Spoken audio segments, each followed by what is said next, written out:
Hi, welcome to Channeled Wellness. Today we're going to be doing a special 111 portal reading.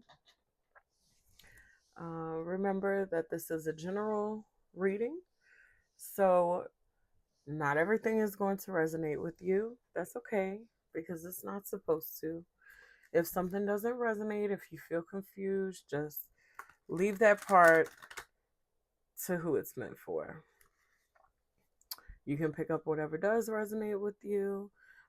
If you find that this reading is highly aligned for you, I am available for personal readings if you want to go into deeper detail. You can send me an email. That information is in the description box below. I hope everyone is doing well. Today is January 11th. So it is the 111 portal. Okay. Ones are all about new beginnings. They're about creativity, right? It's a new, fresh start. And here we are at the beginning of the year.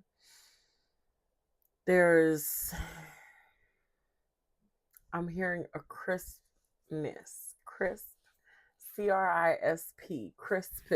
crisp, what? A crispness in the energy. I don't know why that's so hard for me to say today. Okay. You could be at this time learning something new or like jumping into some kind of new endeavor. There's something new happening here. Okay. I am going to pull a rune for you guys today, and then we'll jump into the reading. All right, Spirit. What do you have for the collective today, Spirit? What is the overarching message here today? Okay. We got Wonjo, happiness, luck, and delight. This is a Rottweiler. He's drooling on some sunflowers. Interesting. And also coming out is Fehu. I don't know if it's going to be super clear for you guys to see it, but this is the first rune. This is the rune associated with the number 1, okay? Which is so synchronistic and aligned today. All right, let's talk about it. Wonjo, the number 8 could be significant. 8s represent abundance. You could be working on something that is bringing you some type of abundance on today. Happiness, luck, delight. It is bursting with joy, and it will no longer hold it inside. Honey oozes through every pore of its body. Wherever it drips, a proud sunflower springs from the ground. A little smile sent straight to you. I like that. Okay. Some equate happiness with pleasure, which in turn comes to us through our senses. To see beautiful pictures, to feel soft grass underneath our bare feet, to taste delicious dishes. This is the happiness of hedonists. Among the many remarkable features of humans is also the fact that we can become addicted to almost anything. Okay? If previously innocent shopping trips, games, snacks, or drinks become a necessity, they cease to be as pleasant as they were originally. So there's themes of addiction here as well. Overindulgence, okay? Like on one side, yes, this is happiness, luck, and delight, but also be careful not to overindulge, okay? Fehu represents wealth, abundance, and work. Let's take a look at Fehu really quick. Let's see, what's the quote for Fehu?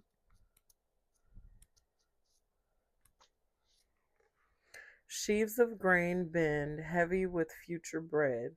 Under the lazy afternoon sun, the cattle return from grazing. Golden horns aim high into the blue sky. Earth gives to all its children.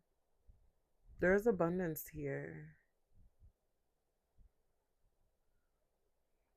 In many cultures, finances are considered a slippery subject, often considered dirty or improper on many occasions.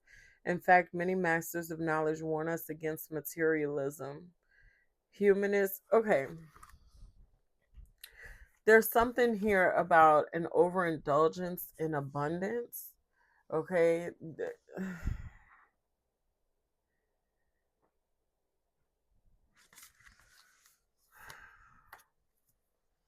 There could be something, there's something here about material wealth and overindulgence in the things that constitute your material wealth. It's like, I don't know.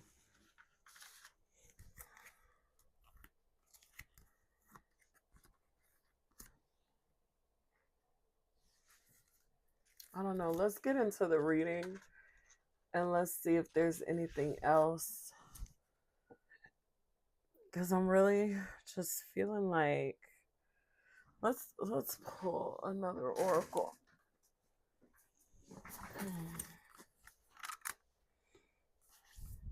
This is the Black Moon Astrology deck.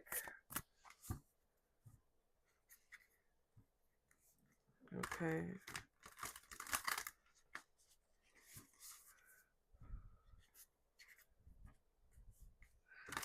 There's something here about an overindulgence in money or in money matters or like things that you can buy.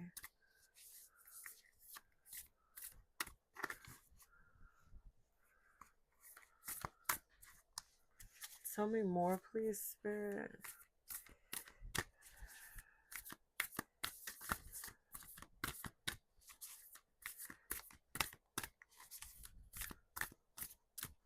What is the overarching message for the collective today, Spirit? And y'all, I'm sorry if y'all can't see me shuffling. Like, I am shuffling, but like I do it off. It's slightly off frame. Okay. The eighth house of endings and beginnings. Okay. Mm. This is giving me that there could be an ending to a sense of overindulgence. Ooh, I got the chills. Ooh. Someone you've been overindulging in something here, and whatever that is coming to an end. There's a new, like, different type of abundance here. Yeah, Pisces, I believe, at the bottom of the deck. Okay, let's get into this. The eighth house. Eights are very significant for this collective. What's it? 32. Someone here could be 32 years old, or the number 32 could be significant. Someone could be a life path 3 or a life path 2, also a life path 8. From my rotting body, flowers shall grow, and I am in them, and that is eternity. There's something about the cyclical nature of things. What goes around comes around. This is where it all goes dark and becomes mysterious. In astrology, the eighth house represents the long dark night before light comes, where a new dawn is on its way, but you need to grapple with the darkness and the unknown a little while longer. Traditionally, the eighth house is about sex, death, psychic powers, control, and material things such as money and inheritance, that which belongs to other people. But such things you will end up owning, or at least partly. It also represents the time of year when Halloween or Samhain takes place and involves all dark gothic things associated with it.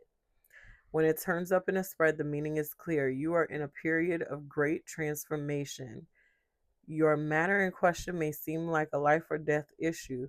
This is not a time for superficialities. You may be evaluating your life's choices, and the need for change is great. Something that has been in your life for a long time crumbles like a tower. It must be built back up, but in a different way. You will not be able to forge ahead without taking care of this matter. A certain change must be completed before you can move ahead. This adjustment may feel uncomfortable or will not be an easy one. I feel like this is an adjustment in your beliefs around finances. Okay, with Pisces, I believe, coming out at the bottom of the deck, there's something here about your belief around finances. And I was getting that in the beginning, that maybe someone here may associate having enough finances with an overindulgence. Like building wealth for yourself is an overindulgence when you look around and you see people who are in situations where they cannot provide for themselves, or they are, you know, I mean, for lack of a better term, poor, you know. Seeing people who are impoverished makes you feel as though if you manifest more for yourself, that it would somehow lead to an overindulgence. There's some negative um energy or thought patterns, beliefs surrounding money and what it means to have money. Okay, but whoever you are, you're meant to have enough to sustain yourself. You're meant to have more than enough. There is abundance here for you. That much is very clear. Okay. All right. I like the sound of that. Send some abundance over here. Okay. Spirit, let's get into the reading now. Yeah, there's something that needs to be let go of here, and I feel like it's your beliefs surrounding money and what it means to be wealthy. What does wealth look like to you? What does that really mean? What would that look like for you? Is there some type of fear that if you had enough money that you would become, this person who's obsessed with money and like treating people poorly or something like that? Like it would make you evil? Do you associate money with greed? Because money is an energy. It doesn't have the ability to change who you are unless you allow it to, you know.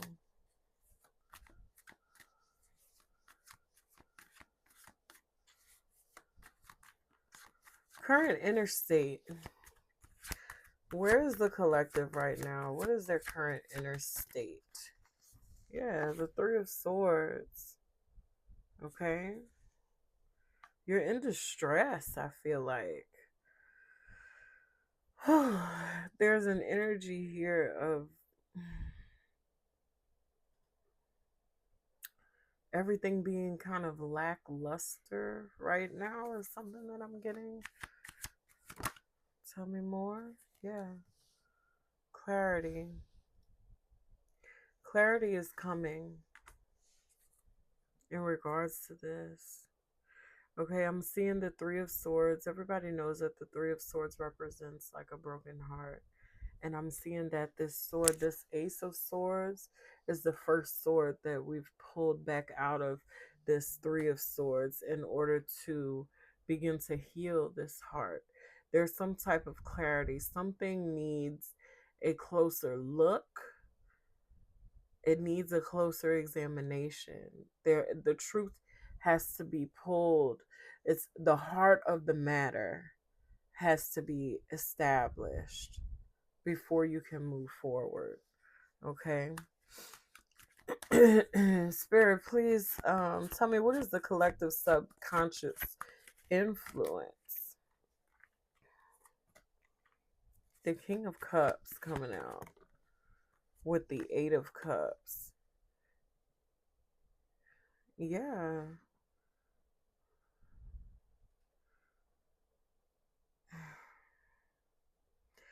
Emotionally walking away.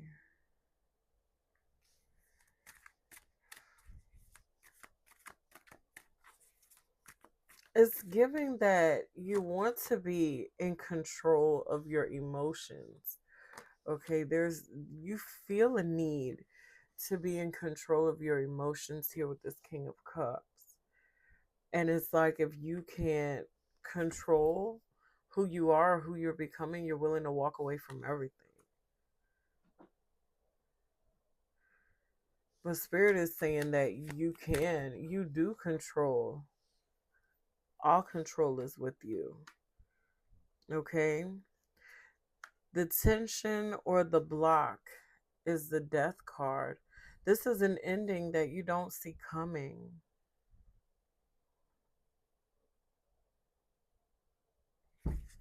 Tell me more about death, Spirit, please. Temperance.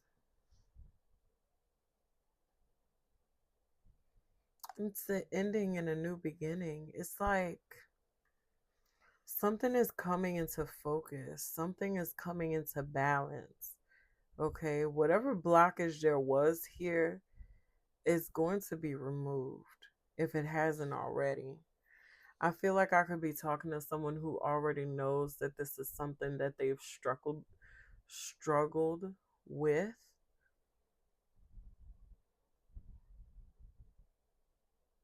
This entire thing was a blockage. You were blocking your own abundance through this belief, right?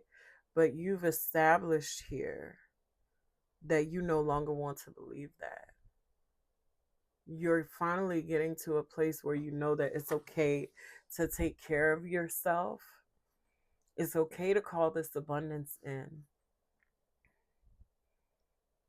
In fact, it would be balanced. It would be advisable for you to call this abundance in, because whatever it is that you're doing here, whatever it is that you're working on, the abundance is a byproduct of it.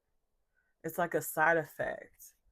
And you know that this comes with this. So, whatever this is that you're currently working on, it's going to be successful. It's going to be abundant all in its own. And you had to work on, excuse me, confirmation, work on your themes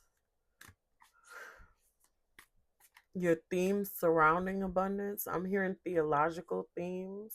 So there could be something here about like being upright. I feel like, especially in spiritual leadership, that where you may feel like, you're not supposed to have abundance in order to be upright. I'm thinking of that scripture that says that it's easier for a camel to fit through the eye of a needle than for a rich man to enter the kingdom of heaven.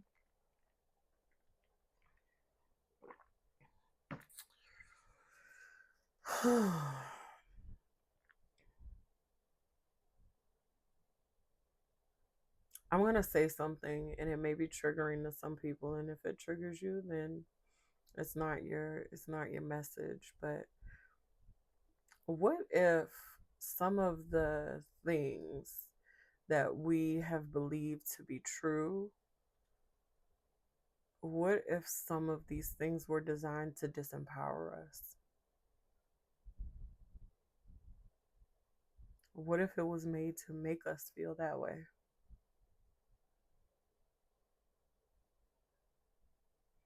I don't know what just happened, but the light just got a lot brighter in here. There's some type of realization that's happening, this clarity that's coming through to repair this brokenness.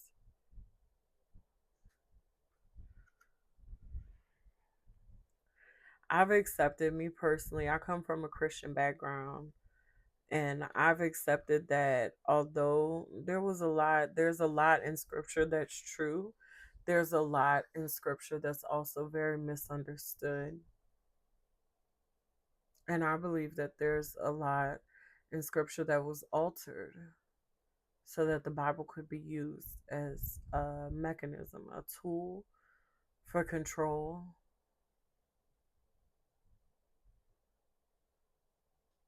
I don't like it, but that's how I feel. Somebody, maybe it's time for you to sit with this. And maybe something that you've been considering to be like this ultimate source of knowledge, maybe it's time to reevaluate what that knowledge actually is or where it comes from. Okay. Integration, I'm sorry. What support or resource is available to the collective? The Five of Wands, there's an energy of competition here. I feel like these are thoughts competing for your attention. Okay. The fact that you have so many thoughts competing for your attention is actually what's supporting you at this time. Let's see. That is the Six of Cups. It came out in the reverse. So Six of Cups is about nostalgia. There could be something that you're remembering at this time, like memories of the past that, maybe now you feel conflicted about them. Maybe you're supposed to. Maybe this confliction is really conviction. That's for someone here. Okay. Integration or shift. How does the collective work with this energy? The Empress. Well, you create with it. You create, you nurture it.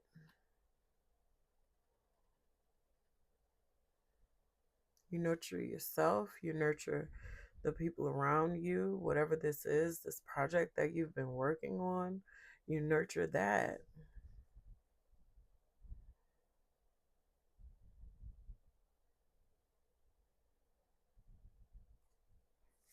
Okay. Tell me more about the Empress.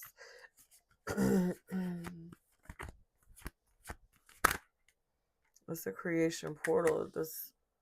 The Chariot. This is very aligned for the 111 portal. The 111 portal is all about creation. Yeah, the Seven of Pentacles coming out.